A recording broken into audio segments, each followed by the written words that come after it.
So hello everyone, आज हम लोग बात करेंगे about the new budget which has been introduced by our F M Nirmala Sitharaman ji.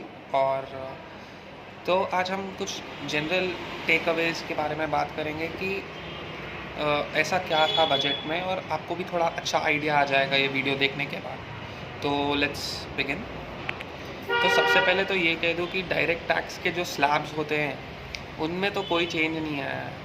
और अगर ये एक ऑप्शन भी खोला गया है कि अगर इन 2 सालों में अगर आपने कुछ गलतियां करी हैं अपने टैक्स भरने में, या कुछ अगर सिंपली कहूँ तो अगर आपने कोई चोरी वोरी करी है, तो ये फिर से आपको एक अपॉर्चुनिटी दी गई है कि आप उसे ठीक कर लें, आप उसे वापस रेक्टिफाई कर लें और सही तरीके से भर दें।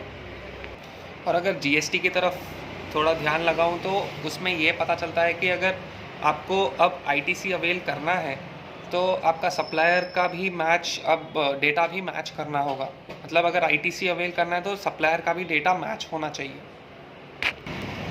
और फिर काफ़ी मतलब डेवलपमेंट्स के लिए भी काफ़ी स्कीम्स लेके आए हैं। जैसे कि अगर मैं अभी एजुकेशन के पॉइंट ऑफ व्यू से बात करूं तो one class one TV channel करके लेके आए हैं। और ये रीजनल लैंग्वेजेस में भी मतलब उसे बताया जाएगा ताकि सब लोग समझ सकें।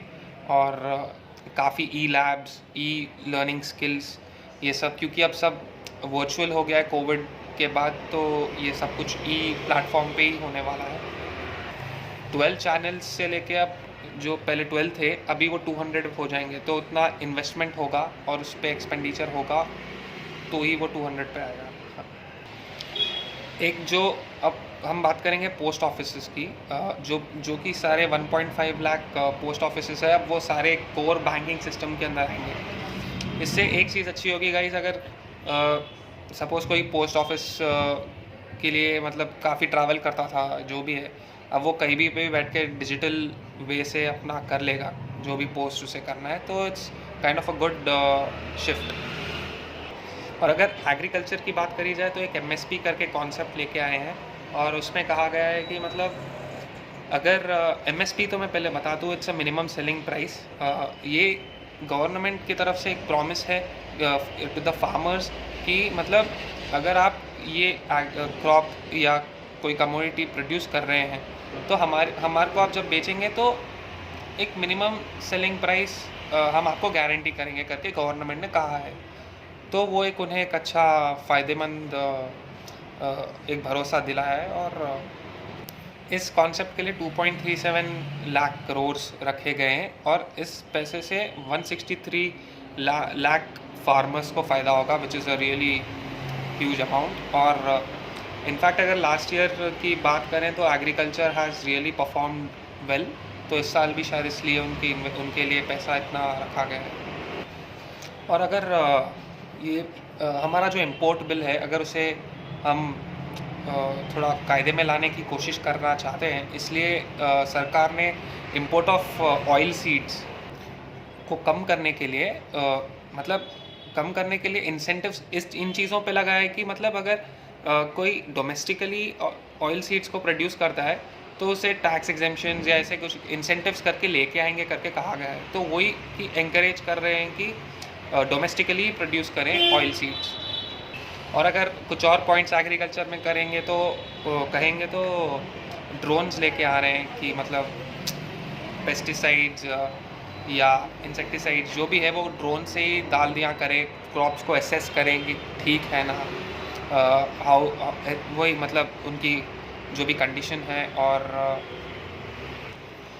और next year probably by next year 2023 5G spectrum भी लॉन्च करने के काफ़ी मतलब इन लोग के गोल लिस्ट में है। और अगर मैं अपने फेवरेट पॉइंट की बात करूँ तो वो है क्रिप्टो, यानी कि digital currency, digital virtual assets. Digital currency इसे कहना थोड़ा अलग हो जाएगा क्योंकि इसे आरबीआई गवर्न नहीं करती, मतलब आरबीआई कि वाया इसकी करेंसी नहीं आई हुई है, इसलिए क्रिप्टो को हम लोग एज अ करेंसी नहीं कह सकते, बट हाँ एसेट ज़रूर कह सकते हैं। तो डिजिटल वर्चुअल एसेट कहना सही रहेगा। पर अगर उस हाँ, अब मैं उसके पहले पॉइंट पे आता हूँ कि क्रिप्टो करेंसी पे 30% फ्लैट टैक्स रेट लगाया गया है। और हाँ, वैसे तो अगर डिडक्शन इस पे तभी रहेगी जब अगर इस पे कोई अगर कॉस्ट ऑफ एक्विजिशन होगा, बट इसके ऊपर अगर लॉस है तो भी उस पर TDS कटेगा 1%। और ये जो इसका लॉस है it can not be set of, तो मतलब ये पूरा एक तरीके का डेड लॉस है। तो ठीक है, मगर इन दिस ईयर और probably in the coming year government ने कहा है कि वो अपना ही एक तरीके का डिजिटल करेंसी लेके आएगी वाया ब्लॉकचेन के द्वारा लेके आएगी। और प्रॉब्ली हाँ, अगर उसे माइनिंग नहीं करा जा सकता, मोस्टली उसकी माइनिंग नहीं करी जाएगी। तो अब बात करते हैं सरचार्ज की। सरचार्ज जो कि पिछले साल काफ़ी ज़्यादा था, super rich people were really sad about it. 37% था लास्ट ईयर, पर इस साल काफ़ी अच्छी न्यूज़ है कि मतलब वो टोटली अभी एकदम ही डिक्रीज़ होकर के सीधा 15% पे लाया गया है, जो कि is a really good news.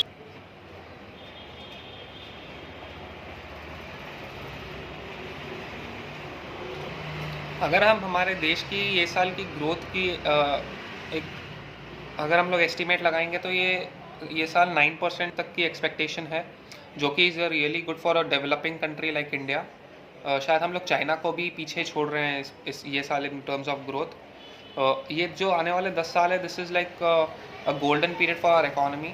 अगर ये साल की डेफिसिट फाइनेंसिंग की बात करी जाए इन टर्म्स ऑफ GDP, तो इट्स 6.4%। बजट में ये भी कहा गया है कि ये साल कैपिटल एक्सपेंडिचर काफ़ी होगा। तो जब भी कैपिटल एक्सपेंडिचर इंक्रीज़ होता है तो गाइज हर सेक्टर को ही इफेक्ट होता है, मतलब एवरी सेक्टर ग्रोज। तो जब सब कुछ ग्रो होगा तो जॉब्स क्रिएट होंगी, मतलब living standards of people will increase.